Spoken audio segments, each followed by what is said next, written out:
Domnule prim-ministru, ați crescut în sondajele de opinie. Vă bucurați de o încredere substanțială din partea românilor.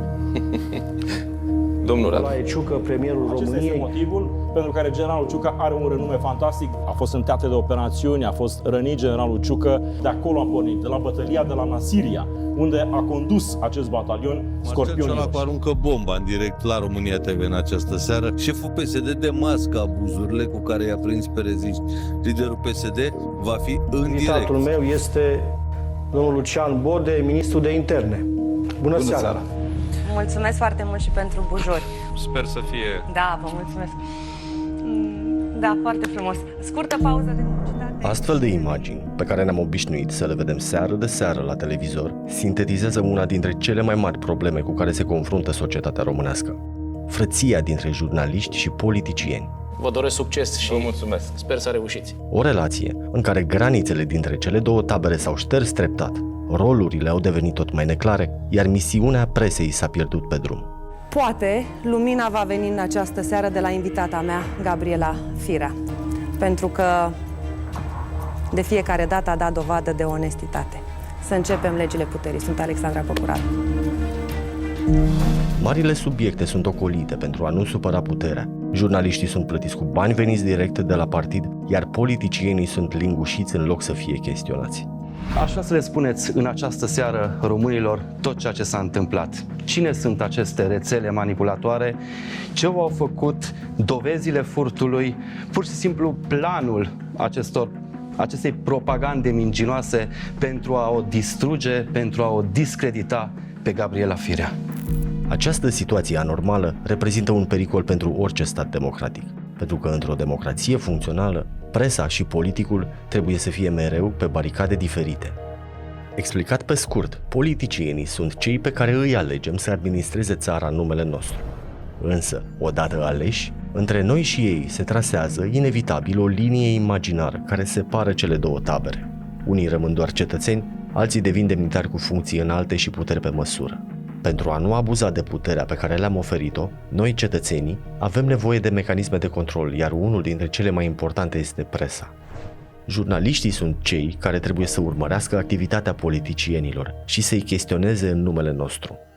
Când presa abandonează această misiune și pactizează cu politicienii trecând în tabăra lor, societatea pierde un mecanism de control, iar linia imaginară devine un zid în spatele căruia cei pe care i-am ales să ne reprezinte nu se mai simt nevoiți să dea socoteală nimănui.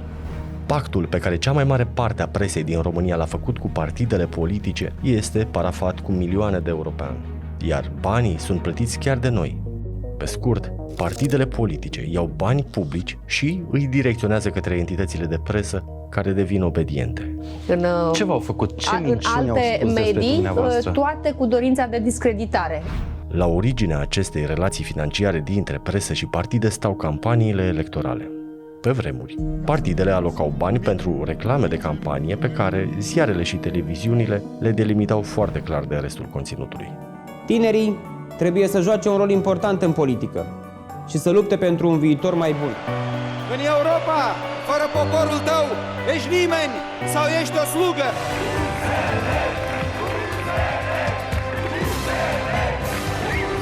Ușor, ușor, partidele au ieșit din pauzele publicitare și au intrat cu banii direct peste conținutul editorial, adică au început să cumpere emisiuni marcate discret ca promovare electorală. Emisiuni în care jurnaliștii s-au transformat în simple obiecte de decor. Invitatul nostru este Victor Ponta, președintele Pro-România și candidat pentru Camera Deputaților. Bună seara! Este un moment de promovare electorală, asta înseamnă că intervenția mea va fi minimă în seara asta. Evident că asta a costat mai mult, însă partidele au fost dispuse să plătească pentru că nu o făceau din banii lor, ci din banii cetățenilor.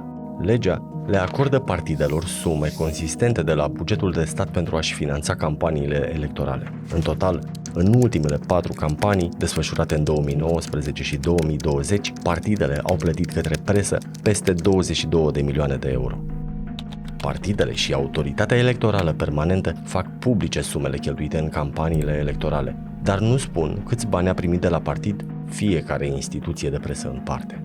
Recorder a reușit să obțină un contract încheiat în 2019 pentru campania electorală a alegerilor prezidențiale între Partidul Social Democrat și Redzone Computers, una dintre firmele aflate în spatele postului de televiziune România TV. Primul lucru care iese în evidență din contract este clauza de confidențialitate, prin care cele două entități se obligă să nu facă publice date din contract fără acordul celeilalte părți. Asta, deși vorbim de bani publici pe care partidele ar trebui să îi transparentizeze și de o televiziune care ar trebui să urmărească cheltuirea lor. Practic, presa și politicul se înțeleg să cheltuiască împreună banii cetățenilor și să nu le spună acestora cum i-au cheltuit. Din anexele acestui contract se poate vedea că PSD a plătit până la 3.000 de euro pe minut preț fără TVA. Nu s-au cumpărat doar reclame de campanie, ci emisiuni întregi prezentate ca promovare electorală. Doamnelor, domnilor, v-am promis, mă țin de cuvânt. Candidatul PSD la președinția României, președintele partidului și fostul prim-ministru Viorica Dăncilă a ales România TV pentru ultimul interviu relevant de campanie electorală. Sărut mâna, domnul, mulțumesc că sunteți alături de noi. Bună seara, mulțumesc! Această emisiune a costat 80.000 de euro fără TVA, adică un preț întreg de aproape 100.000 de euro pentru o discuție care a durat mai puțin de o oră. E o sumă foarte mare, 35 de euro încasați pe fiecare secundă, ceea ce ridică suspiciuni că s-au cumpărat nu doar spațiu de emisie, ci și bunăvoința postului de televiziune. Pune în balanță un om care a fost europarlamentar. Vorbiți cu unul care a făcut anchetă de presă pe casele și pe procesele lui Iohannis, adică nu pe mine trebuie să mă convingeți de nimic. Mulți oameni se uită la astfel de emisiuni și habar nu au că partidul a plătit pentru acel spațiu de emisie. Iar moderatorul nu se află în poziția unui jurnalist liber de orice constrângere, ci în postura unui anfitrion care trebuie să-l pună într-o lumină favorabilă pe clientul care a plătit emisiunea. Domnul Iohannis trebuie să dea explicații. Trebuie să dea explicații. Nu văd că deocamdată noastră este singura care dă explicații. Îmi pare rău. Da. Alo, bună ziua, domnul Victor Ciutacu?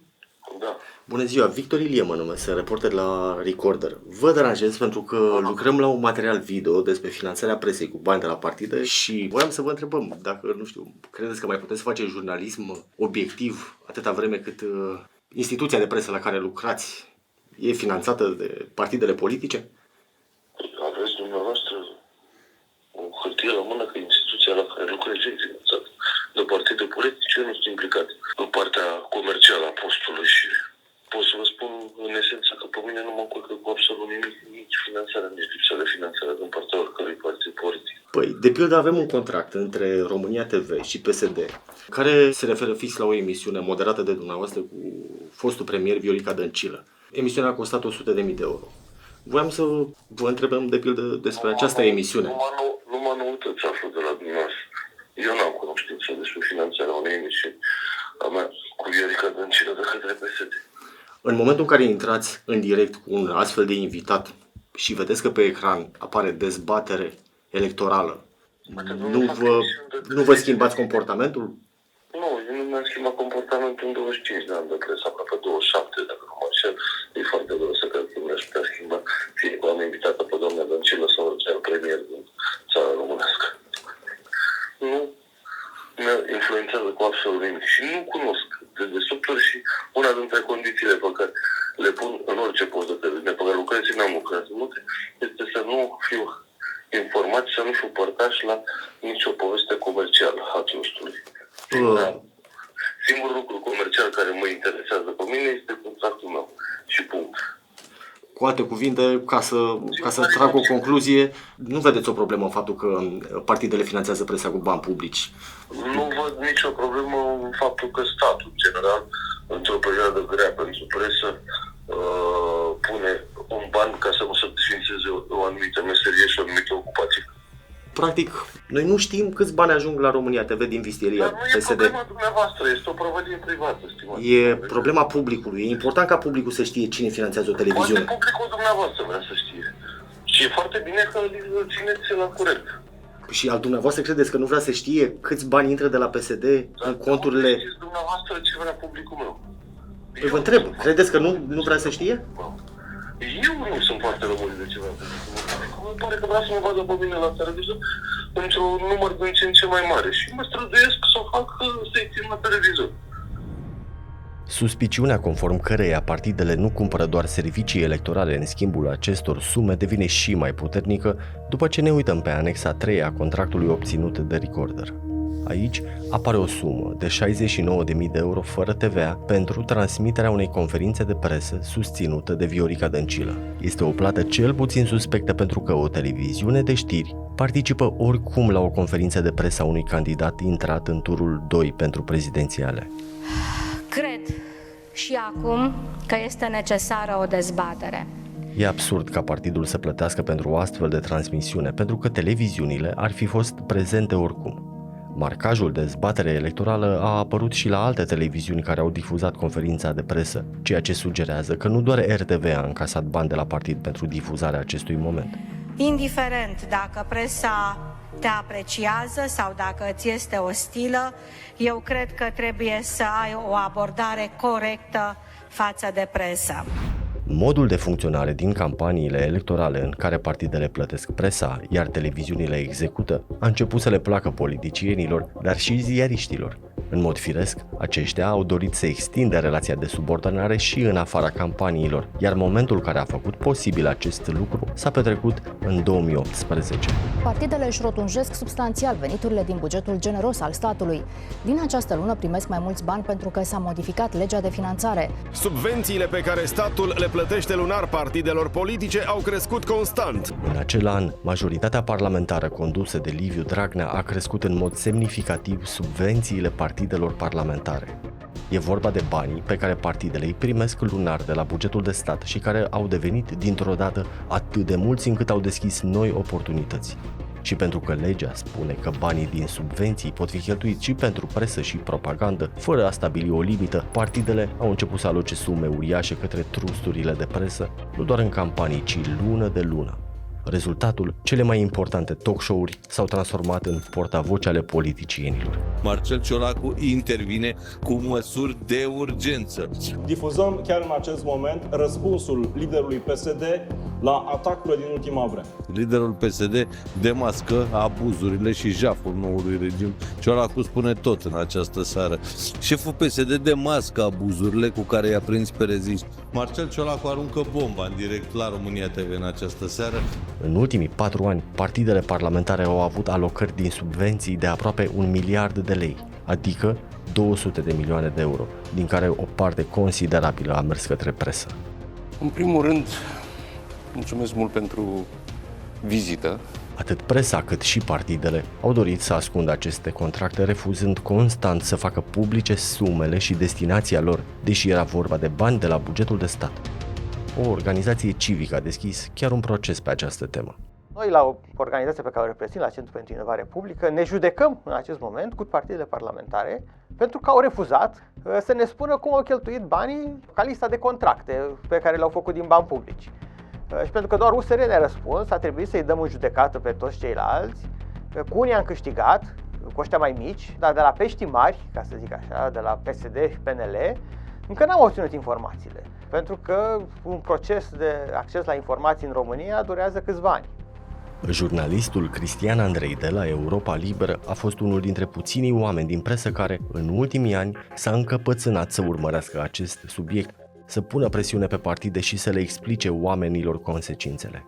Avem niște lideri de partide, niște președinți ai partidelor, care se transformă în niște investitori privați în mass media, fără să ne spună acest lucru direct, pentru a obține cel mai important lucru pentru ei, controlul informației. Pentru că până la urmă acești bani care vin de la bugetul de stat nu fac altceva decât să alimenteze o presă care devine din ce în ce mai servilă, mai apropiată de gustul partidului care plătește. Pentru că dacă ne uităm pe orice site din România, nu vom găsi acel semn de P, de publicitate, nu vom ști că un articol a fost plătit de PSD, de PNL, de USR, de oricine. Noi doar știm că partidele au dat o sumă mare către media, dar fără să știm pentru ce, când și cui. Pentru a afla cui, Cristian Andrei a scris nenumărate solicitări către partidele politice, cerându-le să comunice destinația sumelor cheltuite pentru presă și propagandă. După lungi insistențe, a reușit să obțină o parte din informații, însă banii cheltuiți de cel mai mare partid al țării au rămas în continuare un secret. Sunt bani care nu sunt publici decât într-un mod ca sumă brută. Vei ști, spre exemplu, că anul trecut PSD a dat aproape 40 de milioane de lei către presă. Și informația pentru marele public, dar și pentru noi, se oprește aici. Pentru că noua conducere a PSD-ului, în frunte cu Marcel Ciolacu, a refuzat sistematic să ofere orice informație pe acest subiect. În ultimele luni, Recorder a încercat să decripteze acest embargo informațional, în care cel mai mare partid al țării și totodată cel care încasează sumele cele mai mari din subvenții refuză să spună către cine a livrat sutele de milioane de lei cheltuite pentru presă și propagandă. Documentarea noastră a pornit de la un e-mail anonim, în care am găsit atașate o serie de documente contabile aparținând grupului de firme care controlează postul de televiziune România TV. Printre fișiere s-a aflat și acest document. Este o propunere de contract pe care RTV îl primește de la o firmă numită Vertigo Events, iar în contract se precizează că Vertigo este o agenție de publicitate care acționează în numele clientului final PSD. Vertigo Events este de fapt o firmă cu 2 angajați, complet necunoscută pe piața agențiilor de media. Acest lucru ne-a făcut să avem suspiciunea că este o agenție paravan, un intermediar pe care Partidul Social Democrat îl folosește pentru a livra bani către entitățile media. Un alt document primit în mailul anonim este un Excel denumit Situație Partide, care conține plăți făcute de majoritatea partidelor implicate în campania electorală din 2020. În timp ce PNL, Pro-România sau PMP au făcut plăți directe, în dreptul PSD apare o paranteză în care scrie facturat pe Vertigo Events. De asemenea, scurgerea de informații a cuprins și o serie de facturi care arată că Vertigo Events a plătit mai multe tranșe de bani către firmele din spatele România TV. După consultarea acestor documente, aveam așadar o suspiciune rezonabilă că Partidul Social Democrat folosește o firmă paravan prin care plătește presa cu bani încasați din subvenții. Totuși, niște tabele Excel, câteva facturi și un model de contract primite printr-un mail anonim nu puteau reprezenta o dovadă de necontestat, așa că ne-am gândit să confirmăm informația chiar de la sursă.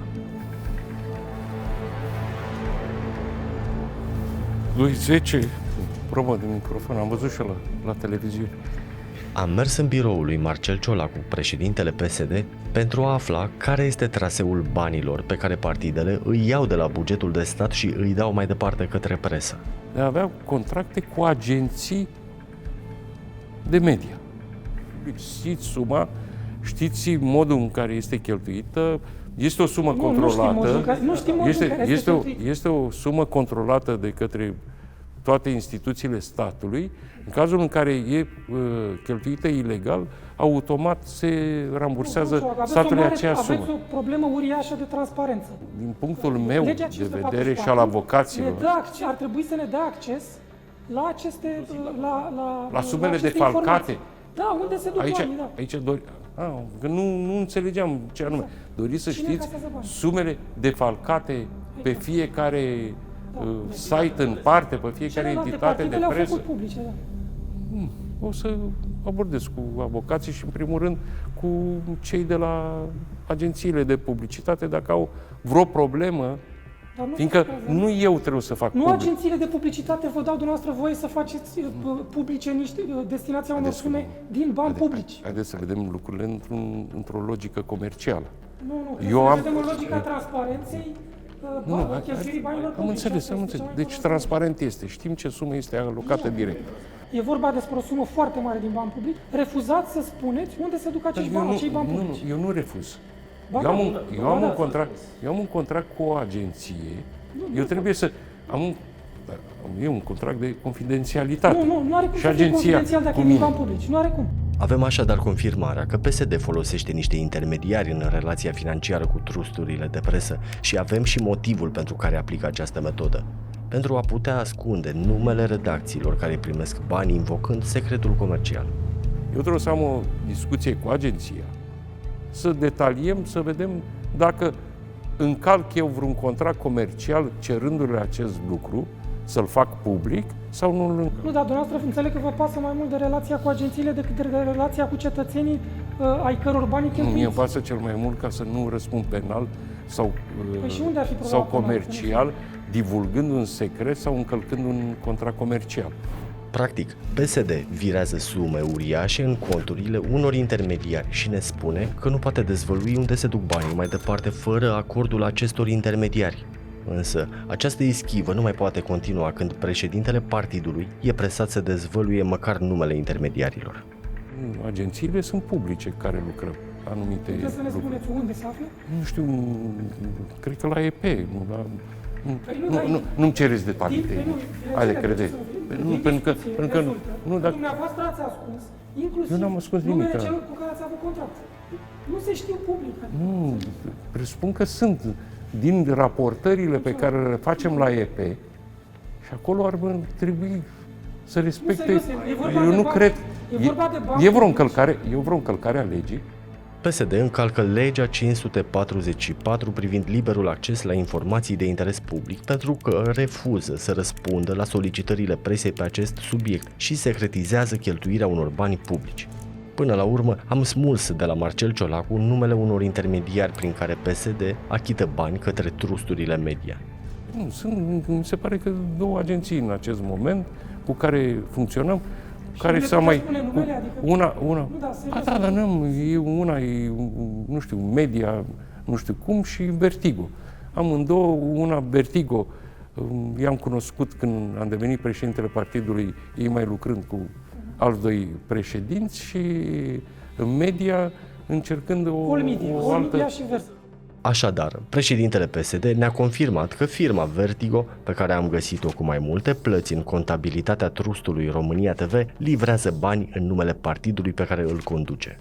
Mai departe, întrebarea firească este cât de mare e lista redacțiilor de presă care primesc bani de la PSD prin acest intermediar. Am mers la Cezar Batog, unul dintre acționarii firmei Vertigo. Ziua! Să trăiți! Victor Ilie mă numesc, sunt reporter la Recorder. Vă deranjez pentru că facem un material despre banii pe care îi plătesc partidele politice instituțiilor de presă. Cum Marcel Ciolacu ne-a spus că nu poate dezvălui destinația banilor fără acordul celor care dețin firmele intermediare, am vrut să vedem dacă aceștia sunt dispuși să ne spună ei ce redacții au plătit. Păi încercam să aflăm de la dumneavoastră pentru că PSD nu răspunde pe legea 544. Refuză să... Dar îmi pare rău, dar refuză. Dacă ați avea câteva minute să ne uităm împreună pe niște hârtii... Nu se poate. Nu se poate că v-am zis. Eu am contract. Adică firma Vertigo are contract. Cu PSD. Așadar, partidul și firma care joacă rol de intermediar pasează de la unul la altul responsabilitatea transparentizării banilor publici, care rămâne un secret absolut. Recorder a mers însă pe urma banilor rulați în ultimii ani de firma Vertigo Events. Am reușit să obținem date fiscale și să aflăm astfel ce entități de presă au tăiat facturi pe numele agenției care reprezintă Partidul Social Democrat. Trăgând linie, putem face publice informațiile pe care PSD se străduiește atât de tare să le ascundă. Câți bani plătește către presă și cine încasează cel mai mult. Din 2019 și până în primăvara acestui an, Partidul Social Democrat a direcționat către firma Vertigo Events aproape 15 milioane de euro, din care mai mult de 14 milioane au fost dați mai departe către trusturi de presă sau către firme conectate la diverse redacții. Cei mai mulți bani s-au dus către trusturile care dețin televiziuni de știri, fie direct, fie prin firme conexe. Recorder a solicitat o reacție de la toate entitățile de presă menționate în acest material. Unora le-am scris, pe alții i-am contactat telefonic. Mihai Gâdea, directorul general al Antena 3, televiziunea care a încasat cele mai mari sume de la PSD, nu ne-a răspuns la apelurile telefonice, iar într-un dialog purtat pe WhatsApp a cerut să-i trimitem întrebările în scris. În răspunsul transmis ulterior de o angajată Antena 3, se precizează că postul nu a avut contracte direct cu partidele politice, dar se admite că au existat mai multe contracte cu firma Vertigo Events, agenția care reprezintă Partidul Social Democrat. Reprezentanții Antena 3 evită să răspundă ce servicii au fost prestate în schimbul banilor primiți de la agenția PSD, dar afirmă că politica editorială n-a fost influențată în niciun fel. Eu nu permit să fac astfel de remarci, dar sunteți îmbrăcată foarte frumos. Această rochiță este creată și realizată de sora mea, Nela. Breaking news. Am încercat să obținem o reacție și de la postul de televiziune Digi24, contactându-l pe Mihai Dinei, administratorul companiei care deține televiziunea de știri. Alo, vă salut, domnul Dinei. Bună ziua. Mihai Voinea mă numesc, sunt jurnalist la site-ul Recorder. Doar un minut aș vrea să vă deranjez. Noi facem un material despre banii pe care partidele politice îi plătesc. Știți ce vă rog? Eu sunt în vacanță. Vă rog foarte mult să mă lăsați în pace, da? Deci nu doriți să aveți nicio reacție referitor la... Ce reacție să am? Nu știu despre ce vorbiți dumneavoastră. Doar dacă puteți să mă ascultați 20 de secunde. Nu pot să stau. Am spus că sunt în vacanță. Și cu cine aș putea vorbi din partea... Nu știu. Nu știți? Bine. Ok, mulțumesc. L-am sunat și pe Eugen Kelemen, redactorul șef al postului România TV. Din informațiile noastre, firmele din holdingul România TV au încasat doar în ultimii 3 ani și numai de la PSD, prin compania Vertigo Events, aproximativ 3 milioane de euro. Am vrea să vă întrebăm ce servicii a prestat România TV în schimbul acestor bani. Vă rog mult de tot să sunați la cei care au atribuții în acest sens. Potrivit contractului meu de muncă, nu am absolut nicio atribuție în acest sens, habar n-am de ce vorbiți. Deci dumneavoastră, în calitate de redactor șef, nu aveți cunoștință despre banii pe care partidele îi plătesc către Trustul România TV? Absolut deloc. Asta înseamnă că acești bani nu influențează în niciun fel politica editorială a Trustului? În niciun caz. Iar politica editorială o fac eu în funcție de criteriile de performanță ale stației. Să fac audiență, stimate domn. Și urmărim acum imagini în direct. Gabriela Firea și primarul sectorului 4 vizitează o familie cu 5 copii din București. E o surpriză pe care Gabriela Firea și primarul Daniel Boluță o fac de acestei familii. Urmărim imaginile. Vertigo nu a livrat însă bani doar către trusturile televiziunilor de știri, ci și către presa online. Companiile conectate direct sau indirect la publicații precum Adevărul, Evenimentul Zilei, Gândul, DC News sau Știri pe surse au încasat sume consistente de la PSD prin intermediul Vertigo. Vă asigur că în acest moment nu avem niciun contract cu PSD.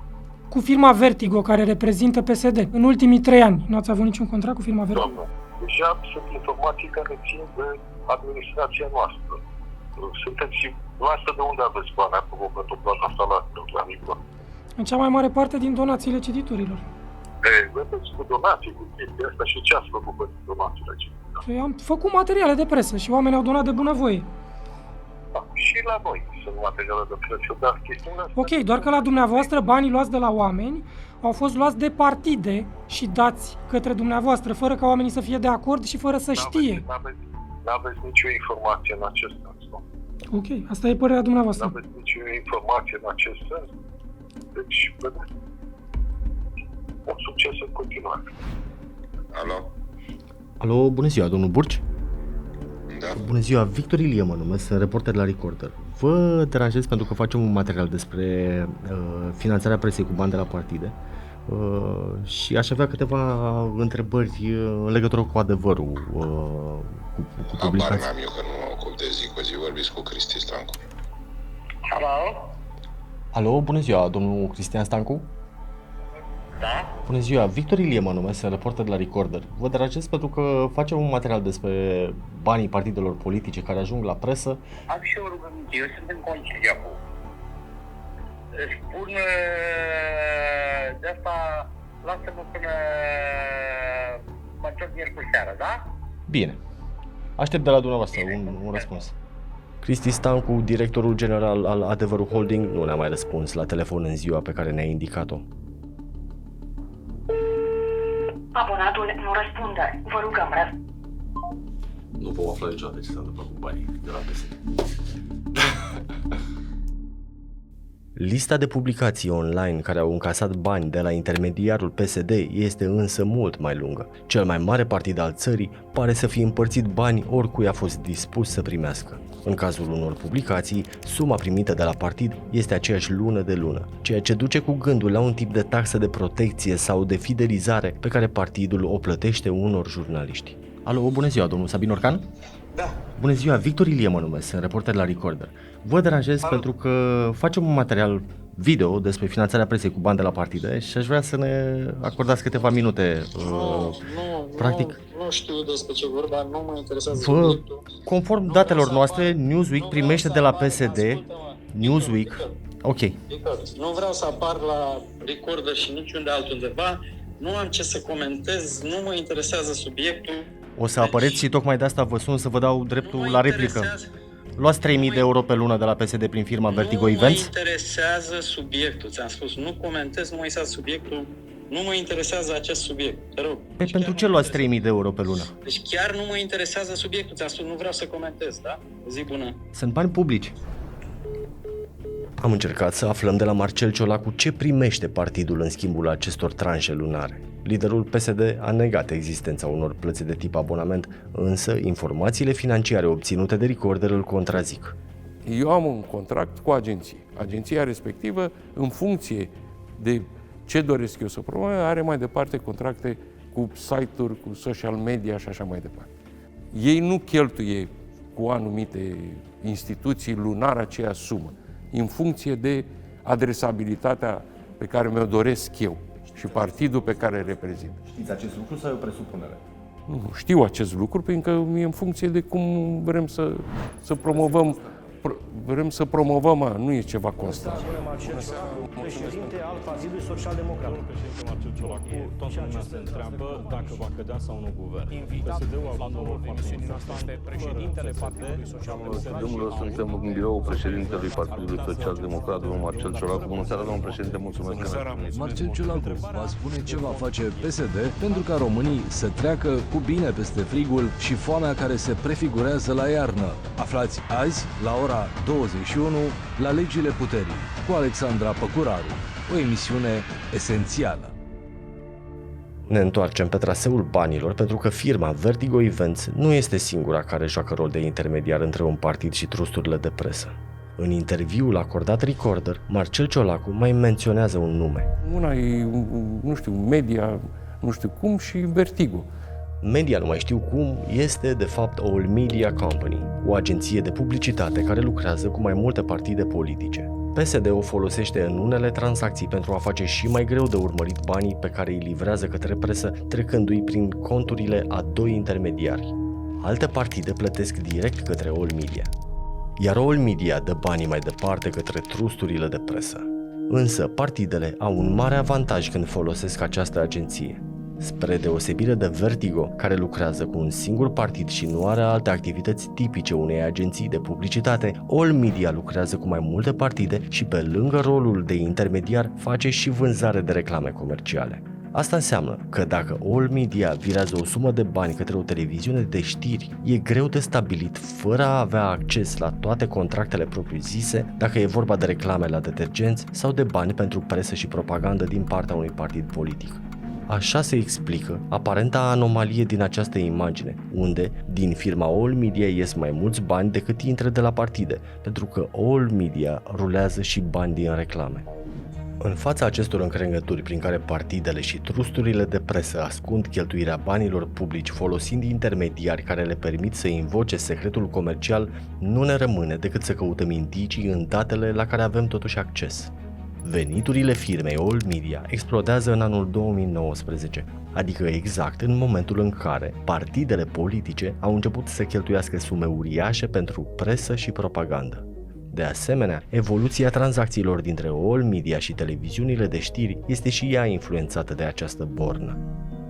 După toate aceste informații care dezvăluie circuitele financiare dintre partidele politice și marile trusturi de presă, se naște totuși o întrebare importantă. Cum pot partidele să dea bani către televiziunile de știri fără să încalce legea audiovizualului, care interzice finanțarea posturilor TV de către partide în afara campaniilor electorale? Răspunsul se află în nesfârșita capacitatea acestor oameni de a păcăli legile statului pe care îl reprezintă. Să ne aplecăm de această dată spre activitatea Partidului Național Liberal, care în ultimii 4 ani a cheltuit peste 25 de milioane de euro pentru presă și propagandă. Spre deosebire de PSD, liberalii au fost ceva mai transparenți și mai ales după presiunile jurnalistului Cristian Andrei de la Europa Liberă au declarat o bună parte din cheltuieli.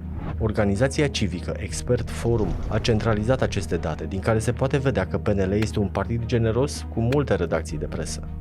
Pentru că nu intră sub incidența legii audiovizualului și au voie să încaseze bani de la partide chiar și în afara campaniilor electorale, publicațiile online iau bani direct de la PNL.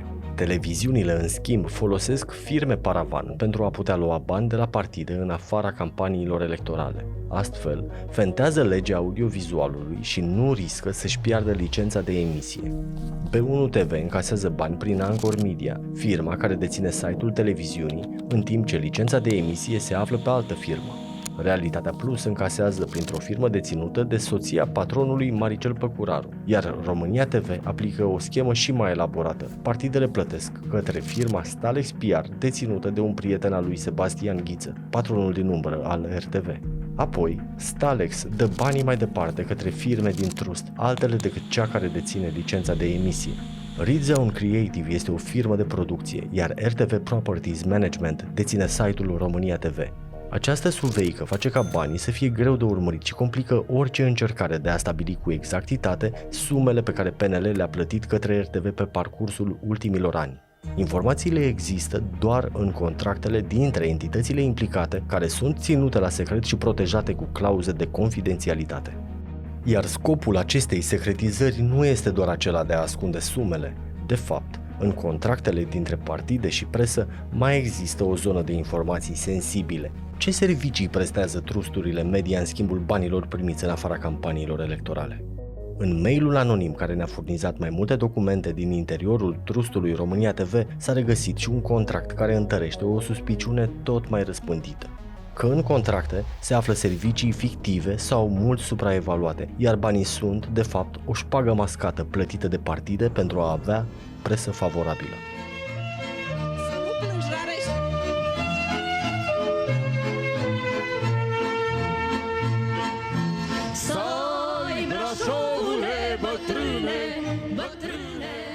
Contractul pe care l-am obținut este încheiat între firma Stalex PR, care încasează bani de la PNL, și firma Rizone Creative, parte a trustului România TV.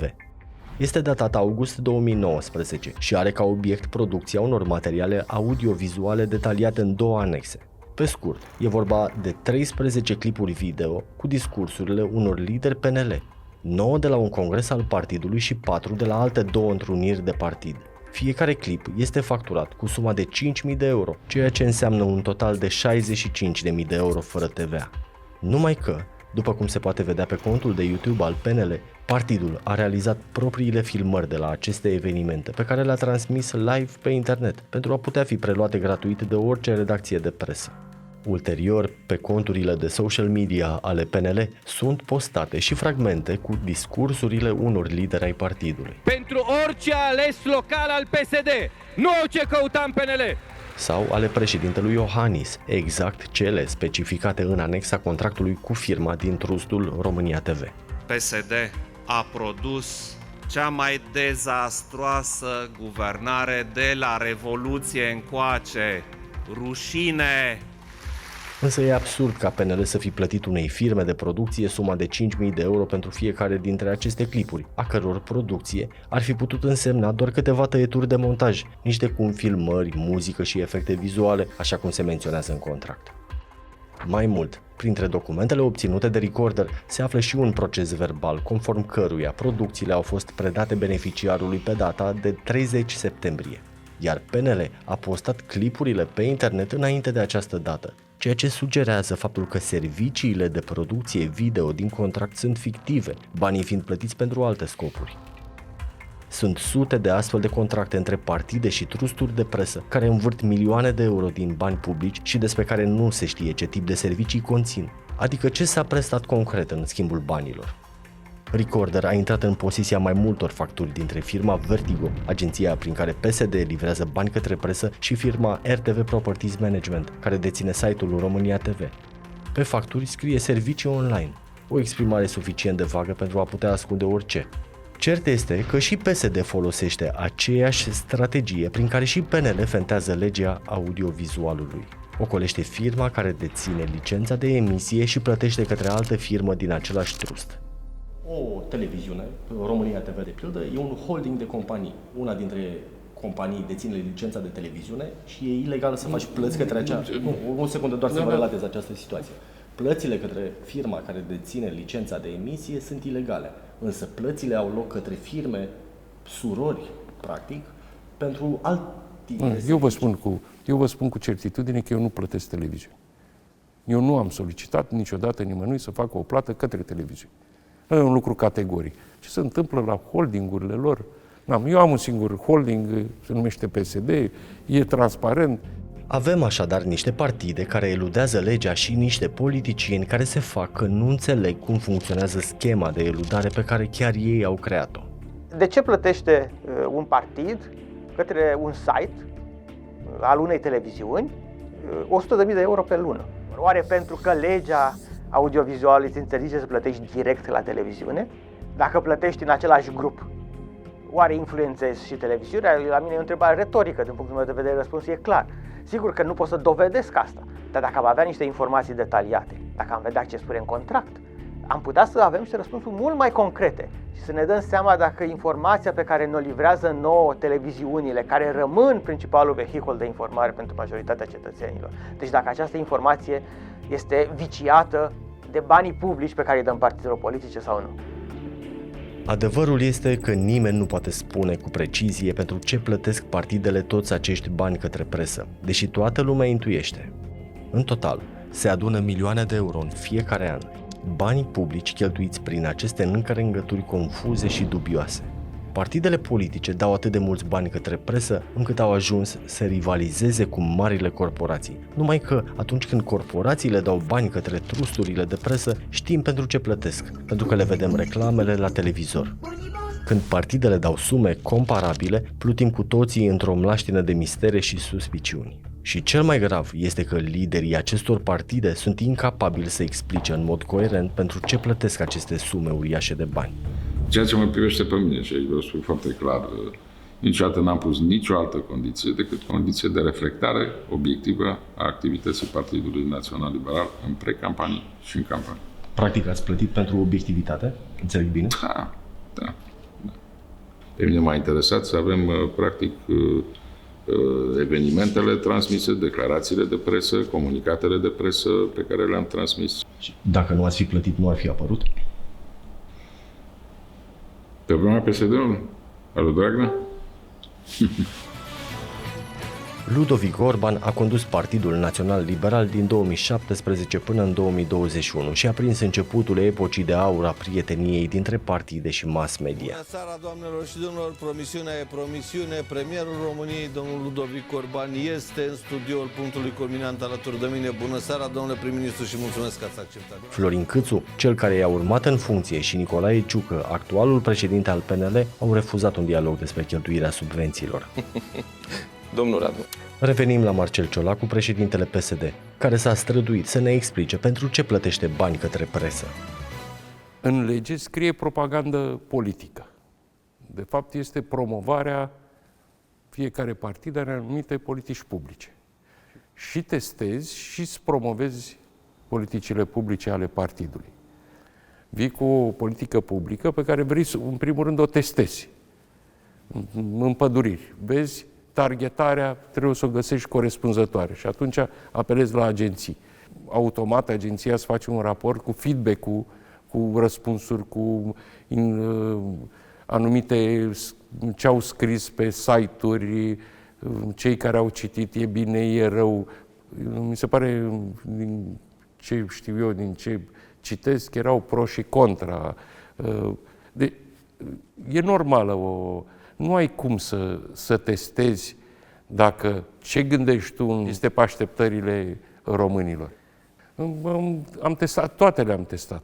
Și cu voucherele, cum să fie destinați. Dacă vi se pare un răspuns incoerent, mai adăugați faptul că formațiunea pe care o conduce Marcel Ciolacu a cheltuit în ultimii 3 ani 10 de milioane de lei pentru presă și propagandă. Așa că incapacitatea de a explica pentru ce s-au cheltuit acești bani este cu atât mai scandaloasă. Am insistat să obținem un răspuns mai coerent. Se promovează cu conferințele de presă ale liderilor, miniștrii când vin cu o politică publică, ce dorim să transmitem, o decizie a partidului care vine... Asta trebuie să facă, să participe la conferințe de presă, nu să fie plătiți de partide. Dar nu plătesc jurnaliștii. Eu plătesc promovarea unei politici publice. Eu nu plătesc un jurnalist. Eu nu am un contract cu un jurnalist. Aveți un contract, să zicem, cu un site de presă. Nu e normal, adică ocupați o funcție foarte importantă și când veți face o conferință de presă, orice publicație își va trimite acolo reprezentantul din oficiu. Nu e nevoie ca partidul să plătească pentru asta. Nu vi se pare logic ce spun? Ba da, este logic, dar să știți că nu se exclud unele pe altele.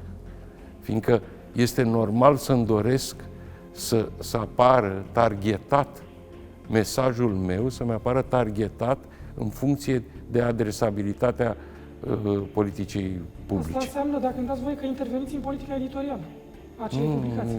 Nu intervin cu nimic în politica editorială. Dacă practic dumneavoastră plătiți pentru ca jurnalistul să targeteze ceva anume din conferința de presă. Eu nu fac. Site-ul poate să mă preia sau să nu mă preia. Eu nu am o obligativitate.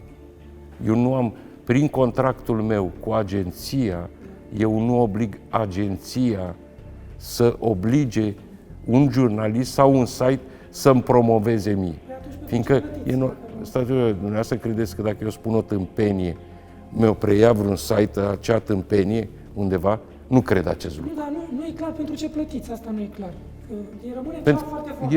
Este pentru un feedback și pentru părerile pro și contra, care să știu foarte bine dacă ce vrem să promovăm are adresabilitate, este pe așteptările românilor sau nu este. Nu înțeleg ce primește partidul în schimb, asta nu mi-e clar mie. O promovare a politicii publice și o vizibilitate pe care o ai în social media. De asta, nu întotdeauna e suficientă o conferință de presă ca să ajungi cu destinația unde ți-o dorești. Nu vi se pare că rezultatul evident pentru toată lumea este că acea publicație va fi mai blândă cu partidul care a plătit? Nu cred. În primul rând, eu personal, Marcel Ciolacu, nu mi-am pus în cap vreodată să cumpăr presa sau să gestionez presa. Dar dacă ne uităm un pic la istoria României, nu cred că vreodată cineva în România va gestiona presa cu bani. Această ultimă frază, spusă de liderul unui partid care pompează milioane de euro în trusturile de presă, ne arată cu câtă ușurință se poziționează liderii politici într-o realitate alternativă. O realitate în care minciunile sunt prezentate ca adevăruri, iar evidențele sunt negate pe un ton relaxat, pentru că nu mai există aproape nimeni care să le conteste. Pe măsură ce acaparează cea mai mare parte a presei, politicienii sapă de fapt în mod sistematic și conștient la temelia democrației, făcând pași spre un sistem în care puterea se rupe de controlul cetățenilor și devine tot mai autocratică. În ultimii ani, acești pași au devenit tot mai evidenți. Cele mai mari partide ale țării s-au coalizat într-un monolit politic la care nu mai există aproape nicio opoziție. Președintele girează acest curent și se poziționează ca o entitate superioară care nu dă explicații. Serviciile secrete s-au sustras oricărei forme de control și și-au pregătit legi care să le cimenteze și mai tare puterile. Și în timp ce toate acestea se întâmplă, presa încasează bani de la partide și se uită în altă parte, ocolind toate subiectele care ar putea deranja monolitul instalat la conducerea țării.